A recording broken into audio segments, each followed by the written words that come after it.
Maintenant, hier, à cette heure-ci, on a parlé avec une porte-parole de l'Église de Scientologie de Québec. C'est une dame qui, donc, nous a présenté le point de vue des scientologues qui seront réunis en fin de semaine, enfin, à compter de demain, sur la rue Saint-Joseph. Ils ont, dans leur carton, là, depuis plusieurs années, de bâtir sur cette rue, ici à Québec, la rue Saint-Joseph, un des plus grands temples de scientologues. C'est réglé. Ils ont investi tout près de 6 millions de dollars pour bâtir, même il y a un musée à travers tout ça, pour tenter, dans le fond, d'aller chercher des adeptes. Vous en entendrez parler, ils seront normalement près d'1 millier en fin de semaine à Québec à se féliciter entre eux d'avoir créé ce nouveau temple. Il y a des gens qui critiquent l'Église aussi, il y a des gens qui se posent des questions à propos de l'Église. Moi, je suis dans cette catégorie-là, j'en entends beaucoup parler, mais je ne sais pas précisément ce que c'est. Hier, Mme Bélanger, porte-parole, nous a donné un certain éclairage. Aujourd'hui, on y va dans l'autre sens. On va parler avec Jean-Paul Dubreuil. M. Dubreuil, qui est un ex-scientologue, qui a écrit sur le sujet et qui, malheureusement, a 3 de ses enfants qui, actuellement, sont toujours scientologues et avec qui il n'a plus de contact. On le retrouve au téléphone. M. Dubreuil, bonjour. Bonjour. Je vous ai découvert, M. Dubreuil, parce que vous avez des ouvrages sur la scientologie. Je faisais des recherches. Je sais qu'on a des gens qui se plaisent, dans certains cas, à ridiculiser un peu la façon de faire des scientologues, mais on ne peut jamais avoir le même regard sans y être entré. Vous y êtes entré en quelle année et comment ça s'est déroulé, ce périple-là, cette période de votre vie-là? Oui, c'est une longue histoire. En fait, j'ai rentré en 84 et j'en suis ressorti au début de 90. J'ai fait 6 ans là-dedans, et dont 6 mois à Toronto, au centre même de la direction de la Scientologie du Canada. OK. Quand vous avez entré dans l'Église de la Scientologie en 84, d'abord, vous avez entendu parler de ça de comment? Il me semble que c'est assez récent, la médiatisation de cette Église-là. Comment vous avez fait vos premiers pas là-dedans? En fait, c'est mon ex-épouse qui m'a attiré là-dedans. Elle avait une sœur qui était étudiante à Québec au niveau du cégep, et elle a eu besoin, à un moment donné, de 2000 $ et ça pressait. Alors, ma femme et moi, on s'est dit, il doit y avoir anguille sous roche, là. Elle s'est peut-être fait avoir dans une secte. Alors, ma femme est allée voir, et elle est revenue avec un livre, La dianétique, science moderne de la santé mentale. Et là, le 2000 $ pour sa sœur était oublié, mais elle était conquise. Alors, ce livre-là, c'est une création du gourou de la secte qui s'appelle L. Ron Hubbard. Mm-hmm. La dialectique, c'est le principe central de la scientologie, c'est ça? C'est ça. Qu'est-ce que c'est? Hier, on faisait presque des blagues en disant qu'on était capable de soigner des gens en Haïti tout simplement en appuyant des pressions sur des endroits où ils ont été frappés. C'est probablement grossièrement résumé, mais comment vous expliquez ça aux gens qui se posent la question? La dialectique, qu'est-ce que c'est?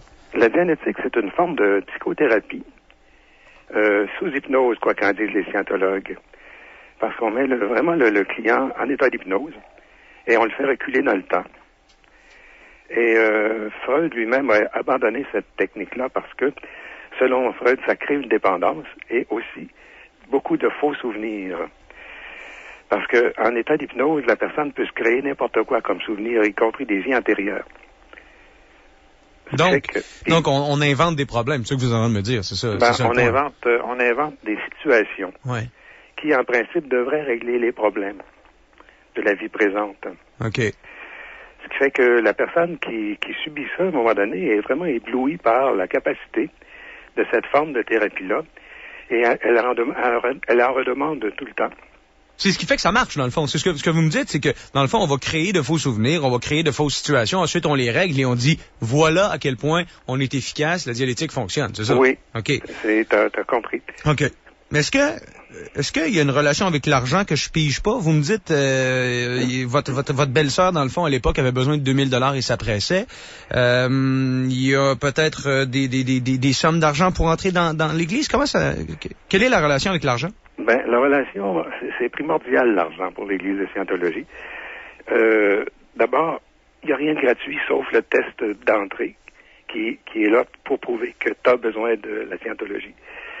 Le test qui te font passer 200 questions n'a qu'un seul but, prouver au client qu'il a absolument besoin de la Scientologie, sinon il perd sa vie.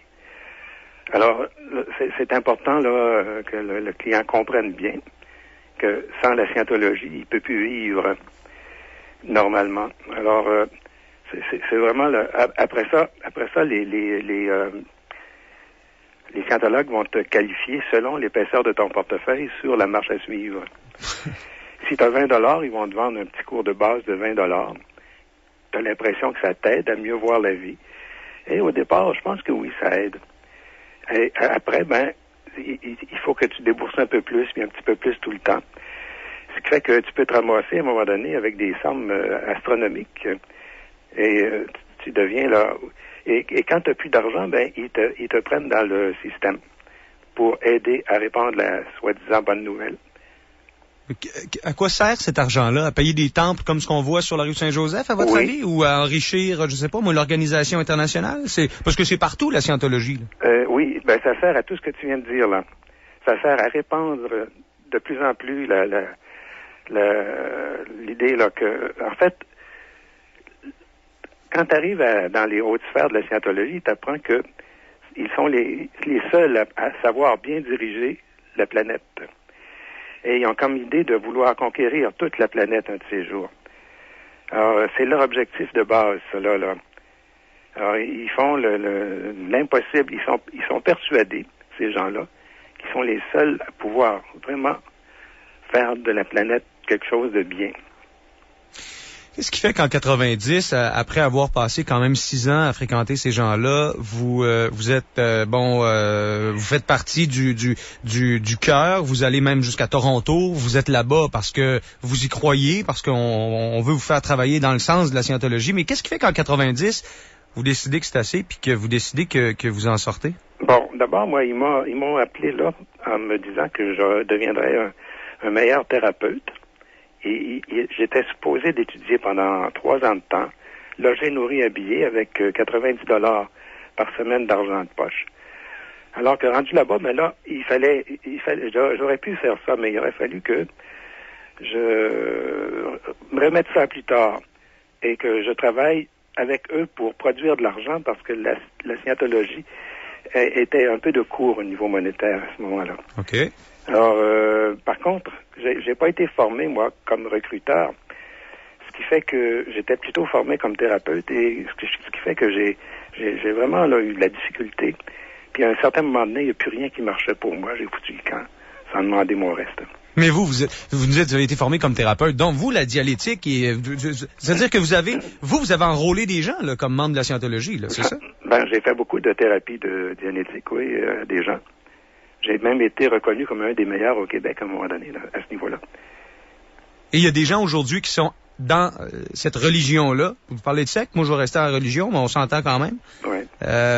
Et donc là, il y a des gens qui sont scientologues maintenant parce que vous les avez encouragés à venir vous rejoindre, c'est ça? Oui, c'est vrai. Dont vos enfants? Dont mes enfants. C'est vous qui les avez encouragés? Ils ont quel âge, vos enfants? Mes enfants, actuellement, ils ont 42, 40 et 35. OK. Et c'est parce que papa était dans cette église-là qu'ils voulaient eux aussi y entrer, c'est ça? Oui. Je les ai pratiquement à un moment donné enrôlés. Écoute, les méthodes de conviction sont très fortes et je les possédais bien.